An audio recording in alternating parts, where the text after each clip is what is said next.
Eguerdión, Adela, efectivamente es momento, como siempre, para las entrevistas de actualidad y para ello hoy contamos con el viceconsejero para la política lingüística, con Patxi Baztarrika, ongi etorri. Egunon. Acabamos de comenzar el curso, llevamos prácticamente unos días y la comenzamos con una buena noticia porque los estudiantes de Euskaltegi recuperan esas ayudas directas de 700.000 euros. Sí, efectivamente. Es que no queremos que las dificultades económicas sean un obstáculo insalvable para que aquellos que quieran dar el paso de acercarse al Euskaltegi para aprender euskera lo hagan. Entonces, bueno, existe un sistema de financiación pública de los euskaltegis, 106 euskaltegis homologados por AVE, que hace que los costes de matrícula de euskera sean muy inferiores a lo que son los costes reales, pero además queremos promover, bueno, no únicamente potenciar todavía más, que se acerquen más personas a los euskaltegis, sino que aquellos que son capaces de superar algunos de los niveles establecidos en el currículum de AVE, 1, 2, 3 o 4, pues aquellos que han hecho el esfuerzo y han conseguido superar, bueno, pues que tengan todavía un premio mayor a través de esas ayudas de 700.000 euros. Ya el año pasado fueron más de 30.000 los estudiantes que fueron a Euskaltegis. No sé si este año consideráis que las cifras van a ser parecidas o incluso se van a incrementar. Bueno, en estos últimos tiempos, el año pasado en concreto, efectivamente se produjo un descenso. A ver si somos capaces, entre todos, de poner freno a esa tendencia de descenso y efectivamente se pone freno y remonta y por tanto, bueno, pues hay más matrículas, ¿no? Esperemos que sí, porque con el bilingüismo, con conocer el euskera, nadie pierde, todos ganamos. En primer lugar gana la persona que adquiere conocimientos de euskera, porque eso sin duda le enriquece como persona, que pueda acceder a más ámbitos que hoy le pueden ser desconocidos. Pero además nos enriquece al conjunto de la sociedad, porque en esta sociedad tenemos dos lenguas oficiales, el euskera y el castellano, en una situación de desequilibrio entre ambas. Para que esa situación de desequilibrio vaya a una situación de más igualdad, es necesario que cada vez más ciudadanos y ciudadanas sean bilingües, conozcan las dos lenguas, para que todo el mundo pueda elegir la lengua que quiera utilizar, pero que las conozca y, por tanto, aquellos que adquieren conocimientos de euskera en los euskaltegis, además de enriquecerse a sí mismos, enriquecen la convivencia lingüística y enriquecen la convivencia social, porque permiten que aquellas personas que deseen utilizar el euskera puedan hacerlo, porque si todos los ciudadanos y ciudadanas de este país llegamos a ser bilingües, no habrá problemas de si este me entiende en euskera, no me entiende, no. Cada uno que utilice la lengua que quiera, pero que tampoco se impida, de hecho, no por voluntad, sino sencillamente porque uno desconoce el euskera, que tampoco se impida, de hecho, aquel que quiera utilizar el euskera lo haga, ¿no? Estamos hablando precisamente de conocer el euskera y uno de los objetivos es que disminuya la distancia que hay entre la gente que conoce el euskera y la gente que lo utiliza. Efectivamente. El salto que se ha dado en la revitalización del euskera durante estos 25 o 30 años en este país es un salto muy grande. Es de tal magnitud que en lo que al crecimiento del conocimiento se refiere, es la experiencia más avanzada en el mundo. Así está reconocido por los especialistas de numerosas universidades y de muchísimos sitios, ¿no? Ese salto es muy importante, el que se ha dado en el conocimiento y también en el uso, porque el euskera hoy ocupa espacios que anteriormente le eran absolutamente ajenos, como puede ser la propia universidad, el sistema educativo, la administración, en los medios de comunicación, etcétera, etcétera. El euskera era simplemente inexistente hasta hace 25 o 30 años. Hoy ocupa un espacio. Y el uso también está aumentando. Sucede que el uso no aumenta en la misma medida que lo hace el conocimiento. Esto en sí mismo tiene su explicación y podríamos decir que es normal. ¿Normal en qué sentido? Cuando digo normal no digo que sea lo deseable, sino digo lo posible. Pues por una sencilla razón. Las personas vascohablantes en este país somos cuando menos bilingües. Es decir, conocemos también otra lengua que es el castellano.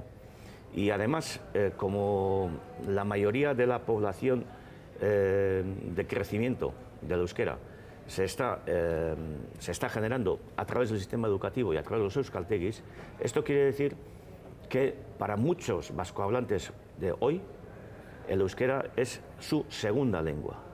Su primera lengua es el castellano, su lengua de casa, materna, como se le quiera llamar, principal, es el castellano y adquiere el euskera. Esto es digno de aplauso, pero esto tiene también sus propias características, y es que cuando una persona es bilingüe, es difícil que conozca las dos lenguas al mismo nivel, que se maneje con la misma soltura en ambas lenguas. Y cuando se adquiere el euskera como segunda lengua, muchos vascohablantes hoy se manejan mejor en castellano que en euskera.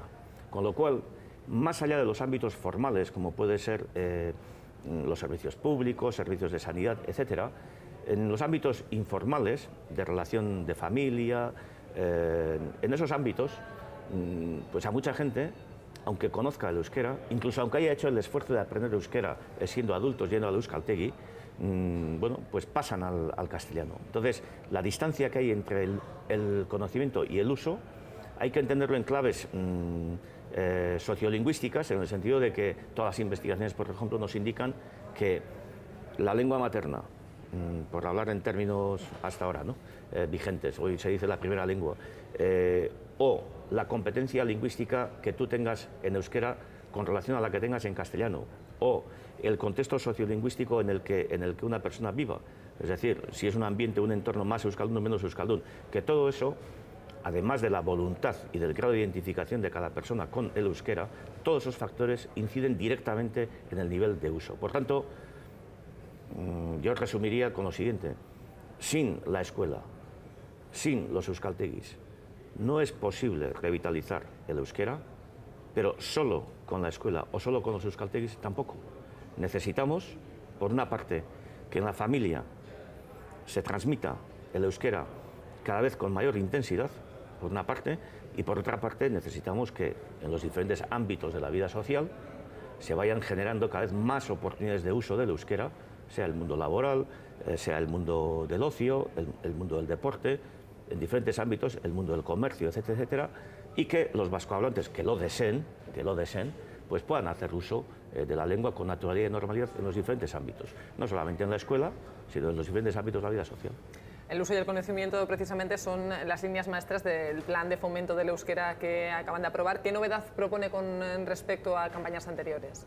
No, pues efectivamente se plantea como el gran objetivo lo que es, si se puede hablar en estos términos, el gran truco para revitalizar el euskera, y es que sea una lengua utilizada en todos los ámbitos. Y en ese plan que plantea ese objetivo de reducir progresivamente la distancia entre conocimiento y uso, pues se plantean 99 medidas, es decir, son 99 objetivos distribuidos todos ellos en 16 áreas de vida social diferentes, 330 acciones para desarrollar esas 99 medidas, esos 99 objetivos, 140 indicadores que van a servir para ir evaluando el desarrollo de ese plan. Es decir, es un plan muy concreto por todo este número de acciones y de objetivos que tiene establecidos, y que no deja sin abordar, no deja sin abarcar ninguno de los ámbitos en los que se desenvuelve la vida de una persona en la sociedad, empezando desde la propia familia, en lo que a la transmisión familiar se refiere, siguiendo por medidas para incrementar el uso del euskera en las tecnologías de la información y comunicación, en contenidos en Internet, etcétera, medios de comunicación, el mundo del trabajo, el mundo de la educación, el mundo de la administración, bueno, hasta 16 ámbitos en los que se plantea todo ese conjunto de medidas que coinciden en una cosa, y es uso, uso y uso, porque la única manera de revitalizar una lengua es que sea utilizada tanto en ámbitos más formales como en la cotidianidad, en los espacios naturales. Lo importante para una lengua es que sea una lengua relevante, que sea una lengua estimulante para los jóvenes, que sea una lengua que genere suficiente atractividad para que sea utilizada. Y, por ejemplo, en lo que a los jóvenes se refiere, yo creo que uno de los desafíos principales que tenemos es que el euskera sea una lengua percibida como símbolo de la modernidad, como una lengua útil para satisfacer las necesidades comunicativas que tienen los propios jóvenes. Esto requiere también que en euskera se vayan generando productos de calidad, entendiendo la calidad no únicamente en términos, que dicho así puede parecer, de excelencia, ¿no? En términos de lo que puede ser la media de necesidades de ocio, comunicativas, de formación, etcétera, que tiene la propia juventud. De productos de calidad le quería hablar porque, como usted decía, en ese plan lo que se contempla es que se ofrezcan productos de mayor calidad en euskera, y ahí tal vez tenemos que hacer un poco de autocrítica también los medios de comunicación. ¿No hemos sabido hacer medios de comunicación en euskera suficientemente competentes? Yo creo que hay un margen de mejora importante, sin ninguna duda, y mejor que pensemos así para que no caigamos en ninguna autocomplacencia. Pero yo creo que el nivel de calidad que existe en los medios de comunicación en euskera, el grado de calidad con el que trabajan los profesionales de los medios de comunicación en esta misma casa, desde mi punto de vista, es real y verdaderamente notable. Pero tenemos que tener en cuenta una cosa, y es que vivimos en un contexto plurilingüe. En lo que a los jóvenes se refiere, muy claramente, ni siquiera bilingüe, sino trilingüe, cuatrilingüe, etc. Y los jóvenes, como es normal y natural, y además está muy bien que esto sea así, pueden elegir diferentes productos en muchas lenguas, no solo en euskera y castellano, sino también en inglés. Cada vez es mayor el consumo de productos en inglés por parte de los jóvenes, por ejemplo. Esto no solo es normal y natural que sea así, sino además es positivo, porque las lenguas, si algo no son muros, sino que son ventanas, son puertas para que uno tenga más posibilidades de acceso a más cosas. Por tanto, si valoramos los medios de comunicación o los productos comunicativos en euskera en función de que necesariamente tengan que ser los más consumidos para que concluyamos que el nivel de consumo de esos productos es aceptable, seguramente nos estaremos equivocando. Lo que pasa es, yo creo que tenemos que plantearnos como objetivo cómo hacer que en euskera se generen y existan productos que vayan a ser consumidos en un entorno en el que también van a ser consumidos productos en castellano, en inglés y en otras lenguas. Las exclusividades se acabaron, no hay exclusividad, no hay sustitución de una lengua por otra. Tenemos que trabajar en claves de complementariedad, en claves de suma, sabiendo que la ciudadanía, para la ciudadanía, las lenguas no son elementos excluyentes, sino que son elementos de suma. Y ahí ser capaces de conseguir que el euskera sea una lengua en la que se generen productos suficientemente atractivos y competitivos que sean consumidos por la gente. A eso es a lo que me quería referir cuando le hablaba de los medios de comunicación y de dar un producto con suficiente calidad. Creo que es indiscutible que la calidad que se ofrece es buena, pero sí falla algo en lo atractivo del producto. Usted apuntaba antes entonces, por ejemplo, en productos como una noche electoral, al hacerla en euskera y en castellano, ¿por qué hay tantísima diferencia en la audiencia que elige verlo en castellano y la gente que elige verlo en euskera cuando hay muchísima gente en euskera que podría verlo en euskera? Es de lo que hemos estado hablando también estos días. Sí, pues es que los que conocen euskera también saben castellano. Primera cuestión, la persona monolingüe no elige. La persona monolingüe, si solo sabe castellano, automáticamente va a ver la cadena en castellano o el programa que usted me dice, el programa de la noche electoral en castellano. Es lo único que puede conocer. El que conoce euskera puede hacer zapping. Ahora estoy viendo el programa en euskera, estoy viendo el programa en castellano. Es enriquecedor. Esa persona está accediendo a los productos. Claro, ya solo por eso, solo por esa razón, va a ser menor la audiencia en euskera, por una parte. Segunda cuestión, es que las condiciones sociolingüísticas en nuestra sociedad hoy todavía son claramente desfavorables al euskera en lo que a la relación entre las dos lenguas se refiere. El bilingüismo que nosotros hoy tenemos es todavía un bilingüismo muy desequilibrado. Hoy el 37% de la población, en números redondos, conoce el euskera.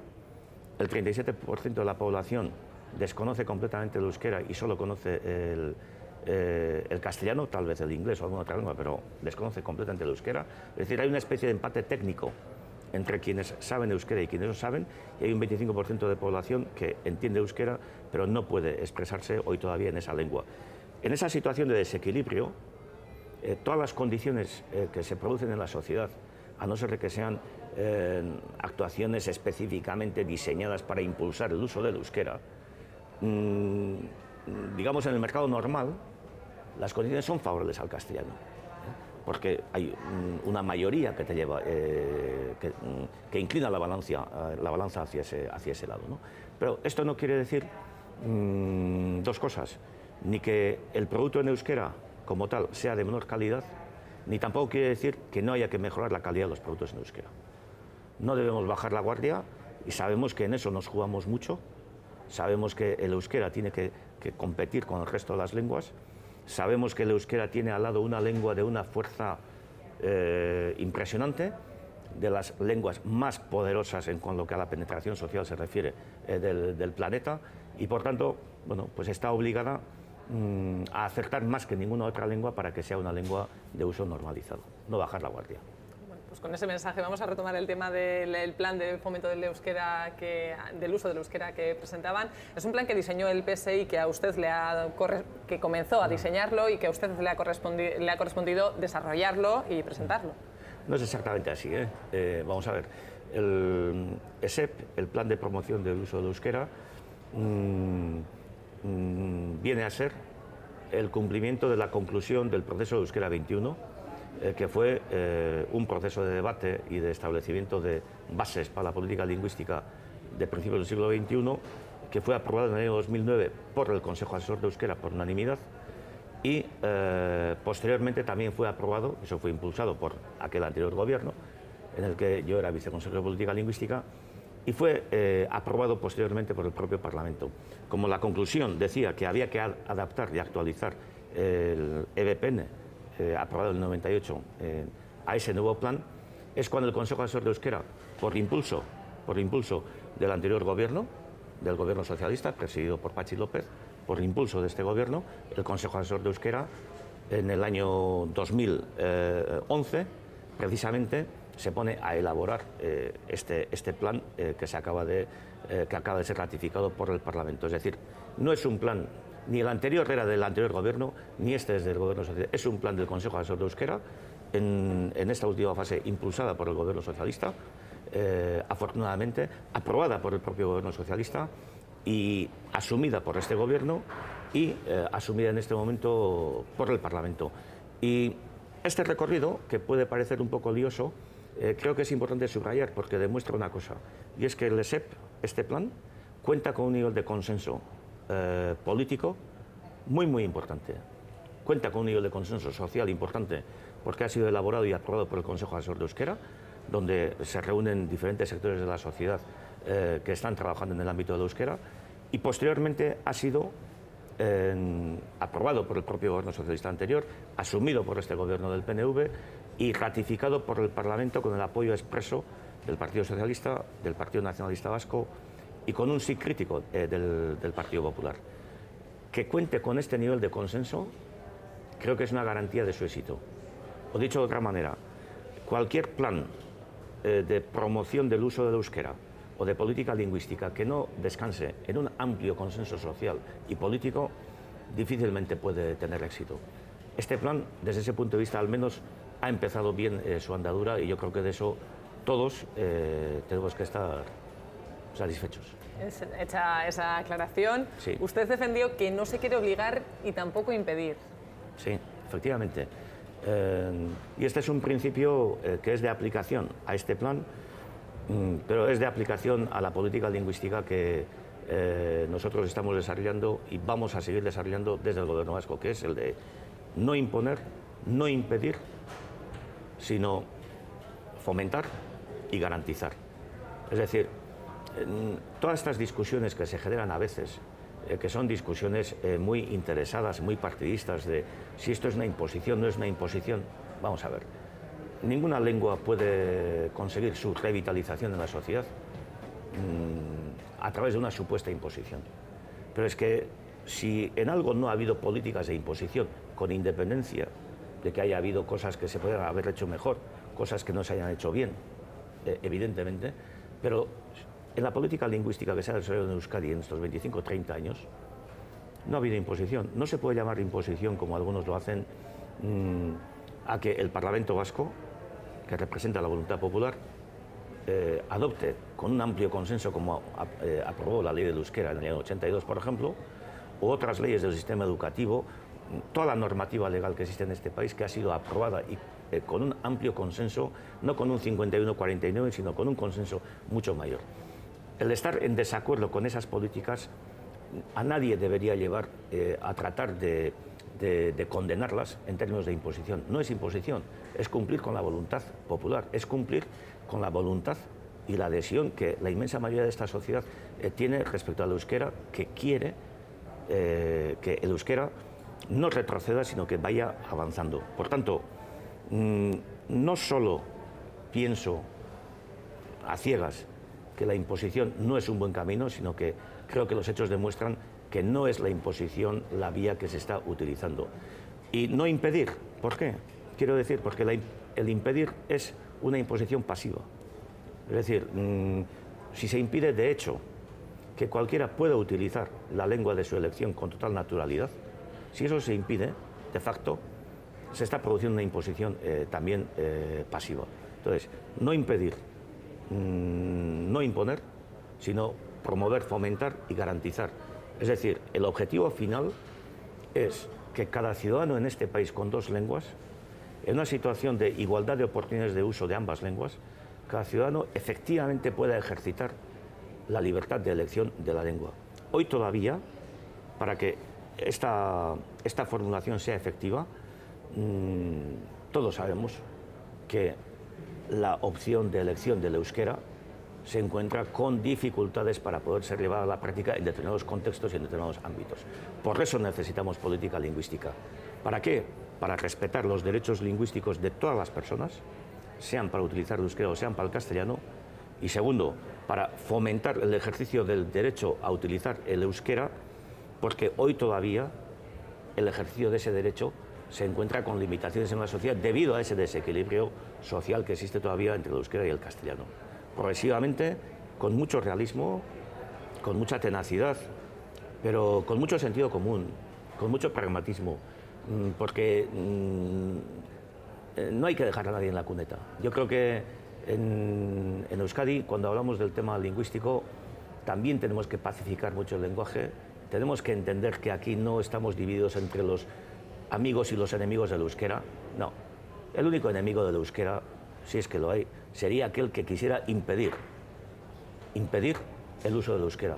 Todos los demás podemos tener diferentes percepciones sobre cómo hay que fomentar el uso del euskera, pero todos los demás debemos aceptarnos y asumir que todos somos amigos del euskera y que nos tenemos que poner de acuerdo entre todos hasta dónde queremos llegar en esta política de fomento del uso del euskera, pero sabiendo claramente que si no tenemos una actitud proactiva de fomento, de promoción ininterrumpida, progresivamente, pero de dar pasos adelante, el euskera no va a avanzar, sino correría el peligro de retroceder. Y en ese proceso de aprender el euskera se vuelve a destacar la importancia tanto de la familia como de la educación. Efectivamente, sin la escuela es imposible avanzar en la normalización del uso del euskera. La aportación que la escuela hace al euskera es evidente. Si hoy el euskera cuenta en estos 25 años con unos 300.000 hablantes más, de esos unos 200.000 se deben a la escuela y el resto a los euskaltegis. Por tanto, sin escuela no se puede avanzar, pero solo con la escuela tampoco, porque en la escuela al final un niño o una niña no pasa más del 14% de todo el tiempo que está despierto a lo largo del año. Claro, si ese niño o esa niña, el único contacto que tiene con el euskera es el de la escuela, difícilmente va a adquirir una competencia lingüística al mismo nivel que en la otra lengua en la que se desenvuelve en ese 80 y tantos %. Por tanto, que el euskera sea transmitido desde la familia en alguna medida, cuanto mejor, mejor, pero en alguna medida es clave y fundamental para que los niños, niñas, los jóvenes del futuro tengan una competencia lingüística similar en euskera y castellano y por tanto no sea eso, su competencia lingüística no sea una traba para que utilice el euskera. Por eso tiene muchísima importancia, decisiva, la transmisión del euskera en el seno de la familia. De hecho, en esa línea, la semana pasada presentaban el proyecto Transmisio Gure Esku dago. Ahorita, efectivamente, se trataba de sensibilizar a los padres y madres que tienen una voluntad manifiesta de que sus hijos y sus hijas aprendan euskera y utilicen el euskera, y muchas veces se llevan las manos a la cabeza diciendo, pero si nosotros le estamos mandando a nuestro hijo, a nuestra hija, a la escuela, está en el modelo D, está en el modelo B, sabe euskera, y resulta que entre ellos les oigo hablar en castellano. Claro, y muchas veces no se dan cuenta que esos padres, esas madres, muchas veces vascohablantes, esos hijos o hijas les ven también entre ellos utilizando el castellano, con lo cual copian perfectamente los hijos e hijas la lengua que están utilizando sus padres o madres, ¿no? Eso por una parte. Entonces queremos sensibilizar en ese sentido para que los padres y madres decidan en total libertad qué es lo que quieren, qué lengua quieren utilizar. Pero los padres y madres, para que decidan en libertad, también tienen que conocer y saber que su actitud y su comportamiento lingüístico incide directamente en lo que va a ser el comportamiento lingüístico de sus hijos. Que lo sepan, que se sensibilicen con ello, que luego decidan lo que crean oportuno. Y en el mismo sentido, aquellos padres y madres que desconocen hoy todavía el euskera, simplemente que sepan, que tengan conocimiento, que la escuela es fundamental para que sus hijos aprendan el euskera, pero que el aprendizaje de euskera o la competencia lingüística que van a adquirir en euskera sus hijos o sus hijas es limitada si es que en el entorno más directo y más inmediato, como es la familia, el de las amistades, el contexto sociolingüístico en el que viven, no es favorable al euskera, que lo sepan. Nos quedan apenas 2 minutos para acabar la entrevista y le quiero hablar de la que casi sin duda ha sido la frase más repetida la semana pasada, del famoso relax en café con leche de Ana Botella. Se ha hablado muchísimo del nivel de inglés que tenía la alcaldesa de Madrid, pero ¿qué hay del nivel de euskera que tienen nuestros políticos? Bueno, políticos y muchas otras personas referenciales en la sociedad, ¿verdad? Yo en este caso de Ana Botella, mire, a mí lo que realmente me ha molestado es la impostura, el pretender dar la imagen de que uno sabe inglés cuando no sabe, y esa impostura pues, que se ha visto extendida incluso pues, a esa alegría tan artificial que estaba manifestando ahí, ¿no? Eso es lo que menos me ha gustado. A partir de ahí, y lo que no me ha gustado nada, mejor dicho, a partir de ahí, bueno, esto de que la inmensa mayoría del Estado español, que desconoce perfectamente el inglés, se esté burlando constantemente de esta situación, pues yo creo que se está yendo absolutamente demasiado lejos, por una parte. Por otra parte, si además de ahí el mensaje que se extrae es que para utilizar una lengua necesariamente has de dominarla perfectamente, esto es muy negativo, porque creo que una de las condiciones fundamentales, por ejemplo, en lo que al caso del euskera se refiere, una de las condiciones fundamentales para que avancemos es que seamos de una tolerancia exagerada para que cualquiera que sepa algo de euskera lo utilice. Dicho de otra manera, que nadie, por favor, porque piense que no domina bien el euskera, deje de utilizarlo. Nadie. Porque el peor euskera es aquel que no se habla. Bueno, pues si encima todo este cachondeo que hay, debido a la impostura, condenable como tal impostura, practicada por Ana Botella, si el mensaje que se extrae de ahí es que para aprender una lengua necesariamente hay que manejarla bien, vamos muy mal. Y ya otra cosa es, bueno, pues la coherencia que nos tenemos que pedir, exigir a nosotros mismos en cuanto al conocimiento de inglés y los conocimientos que uno tiene, etcétera, etcétera, bueno, pues para llegar al cachondeo que se está llegando. Pero en el caso del euskera, de verdad, y en el caso de cualquier lengua, tolerancia total y absoluta con respecto a todas las personas que sepan algo de la lengua para que lo utilicen. Porque la única manera de aprender una lengua, la única, es usándola. Cualquiera sabemos el nivel de competencia lingüística que se puede adquirir yendo a una academia para aprender inglés o alemán si luego no vas a un país de habla inglesa o de habla alemana y lo utilizas? Pues Chiva Starrica, hemos agotado la media hora de entrevista que teníamos, pero me han quedado muchos temas para hablar con usted, temas de las políticas europeas que se tienen con las lenguas minoritarias, así que espero que tengamos la oportunidad de volver a hablar pronto. Cuando queráis, de verdad. Ha sido un placer. Eskerrik asko. Y hasta aquí, por lo tanto, Adela, la entrevista de actualidad del día. Es ya un momento para el debate.